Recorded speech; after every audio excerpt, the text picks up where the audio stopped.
Sorry for the blip there, I had to go take care of something. Here is the turret main components.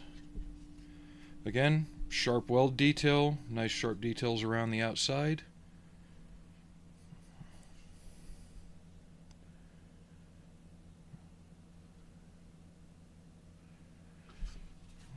Now let's get into the bags of parts.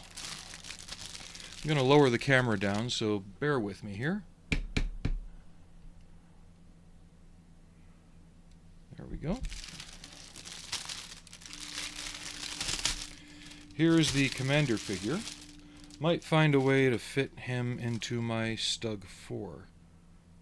Typical Takom figure, really well molded. Parts breakdown is very similar to some of the older Dragon figures, where the main body and the legs would be in halves. Dragon didn't go as far as doing the arms in halves. They were solid molded. And I believe Werk is also re-releasing all the old Dragon 16 scale figures. So keep an eye out for those.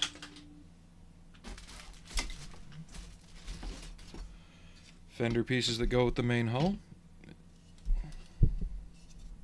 And Frankie's hair is on them.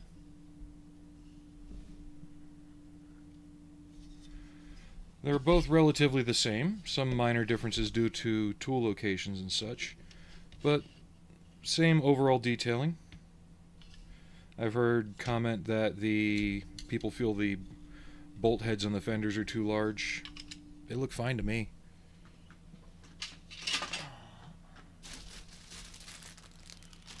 This looks like the bumper, some of the Pioneer tools, and the crow's foot antenna.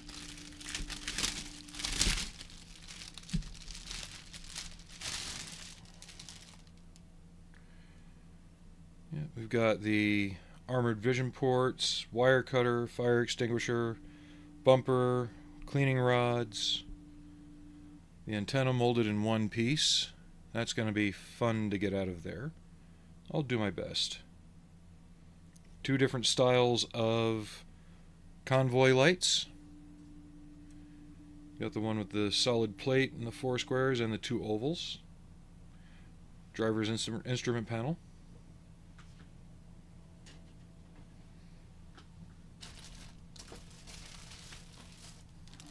Looks like we have exhaust and more tools and hardware here.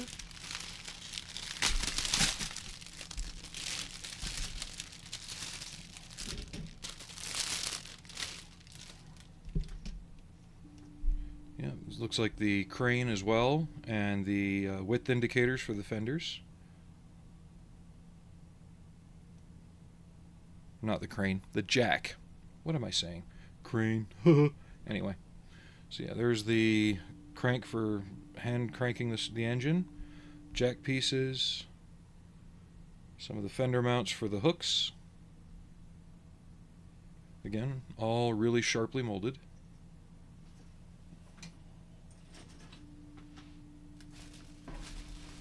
And I'm just pulling these out of here how they're in the box.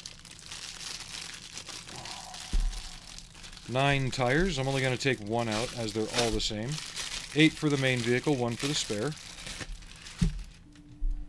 Very nice, clean tread pattern on there.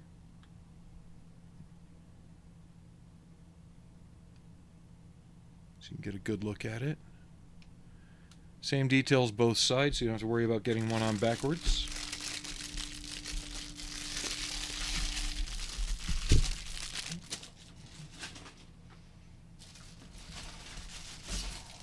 Looks like we're into some of the turret and gun details. Looks like we have the breech and barrel assembly. The kit does come with an aluminum barrel. And this review might be a little longer than others because of the amount of stuff.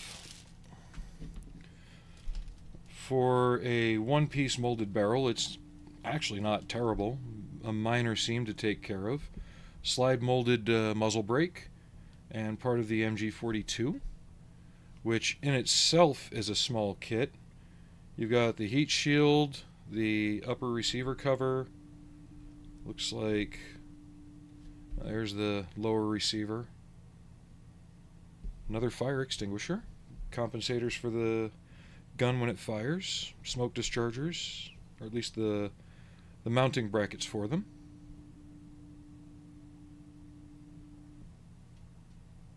Very nice cast texture in the mantlet. I haven't really looked at these parts a lot yet.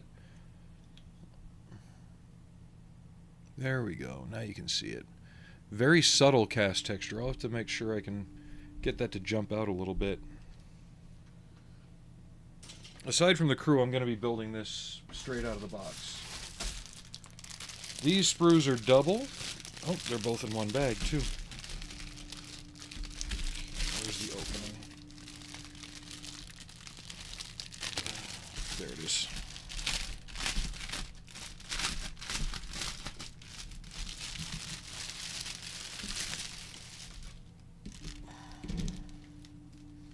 Yep, the aforementioned cables for the suspension. Looks like our smoke grenade launchers. Other suspension components all throughout. Headlights. More armored visor covers. Now I have built the Takom weasels. I was highly impressed with those kits. There's some things that could have been done to make them a little better, but for the price point, they were amazing. Okay, you gotta be careful with those. They want to drop pieces off. Now, all four of these sprues are the same, so I'm only going to take one and show it to you. These encompass the leaf springs, wheel hubs, jerry cans, a lot of the ball joints and other work that goes into a majority of the suspension. These are all repeaters. Sorry if I hit the camera.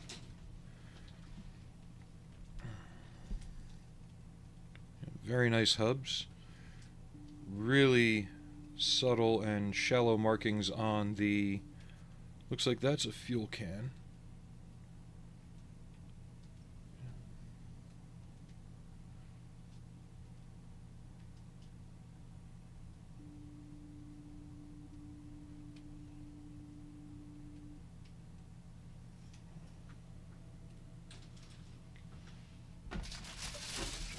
Have another double sprue. This, I believe, is the simpler sprue, which I'm not really going to use. I'll still show it to you for anyone who's interested and want to decide on their own which version to build.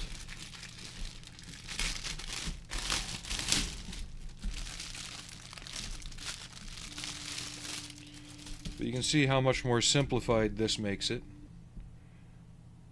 The only drawback I would see is the leaf springs being hollow on the back. That would be easily visible just even looking at it from, you know, an eye level perspective.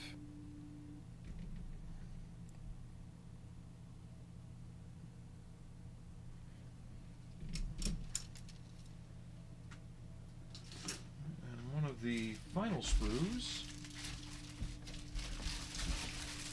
is the spare wheel hub and all the doors and hatch covers for the fenders and rear deck.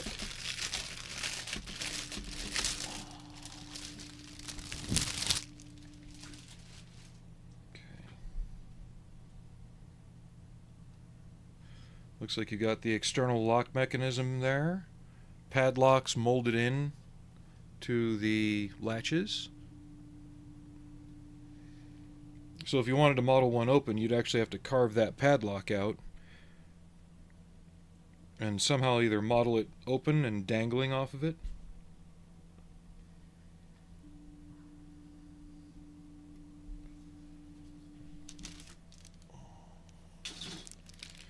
Here is the main lower spar for all the driveline and drivetrain through the vehicle. Let's unwrap this candy bar.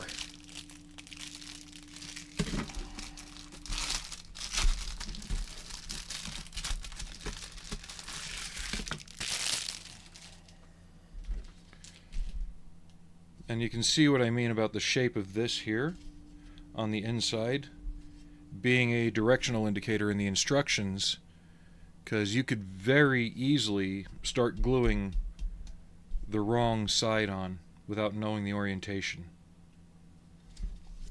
Last but not least, we've got decals, photo etch, and clear parts. Don't know how well they're going to show up.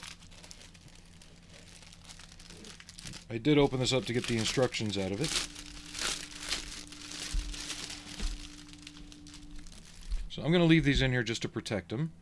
But they seem to be very cleanly and well printed. If they're anything like other Takom decals I've worked with, they should have no problem sticking and reacting to setting solution.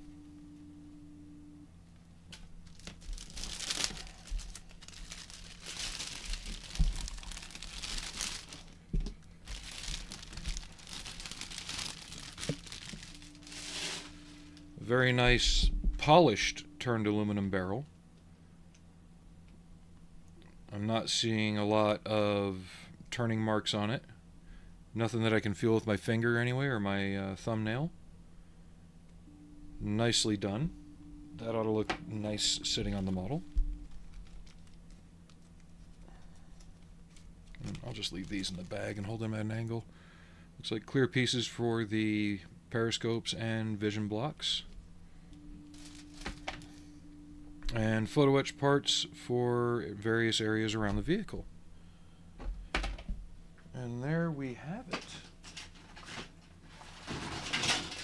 So I know I've said on my streams I was going to hold off building this, but it's become such a anticipated project for me.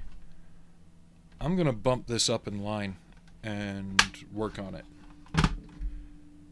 It's enough of a project on its own that I think I should stay pretty well interested in it, and I hope the rest of you follow along. Hope you enjoy the review.